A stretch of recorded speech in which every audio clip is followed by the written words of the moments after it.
नमस्कार. लेखणी शास्त्र न्यूजमध्ये आपण सर्वांचे स्वागत आहे. भारताचा कम्युनिस्ट पक्ष, मार्क्सवादी शहादा आणि महाराष्ट्र राज्य शेतमजूर युनियन लालबावटा तालुका कमिटी मार्फत तहसील कार्यालयावर धडक मोर्चा दिनांक 9/9/2025 वार मंगळवार रोजी महाराष्ट्र राज्य शेतमजूर युनियन लालबावटा तालुका कमिटी व मार्क्सवादी कम्युनिस्ट पक्ष यांच्या वतीने तहसील कार्यालयावर धडक मोर्चा आयोजित केला आहे.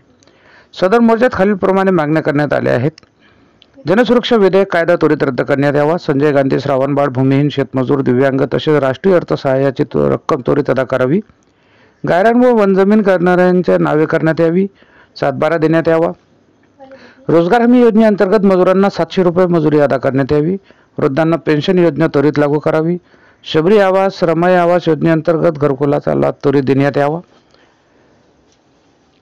दरा चिंचोरा चिरपूर या ग्रामपंचायतचे त्वरित विभाजन करून स्वतंत्र ग्रामपंचायत दर्जा द्यावा. पुरवठा विभागाचा भोंगळ कारभार बंद करून पूर्वीप्रमाणे नावे कमी करणे, नावे वाढविणे व हमीपत्र त्वरित स्वीकारावे. शेतकरी कर्जमाफी त्वरित झाली पाहिजे. शेतमालाला 1.5 हमी भाव द्यावा. ऊसतोड कामगार, बांधकाम कामगार, वीटभट्टी कामगारांचे प्रत्येक ग्रामपंचायतमध्ये नोंदी घेण्यात याव्या. कामगार कल्याण विभागामार्फत भांडे संच वाटप संबंधित एजन्सी लाभार्थ्यांची नावे सुविधा पुरवण्याची जबाबदारी संबंधित एजन्सीची असून सुविधा न दिल्यास एजन्सी त्वरित रद्द करावी. दरा धरणबुडीत क्षेत्रातील जमिनी त्वरित संबंधितांना मिळाला पाहिजे. गेल्या आठवड्यात अतिवृष्टी झाल्याने पंचनामे करून शेतकऱ्यांना त्वरित भरपाई मिळावी.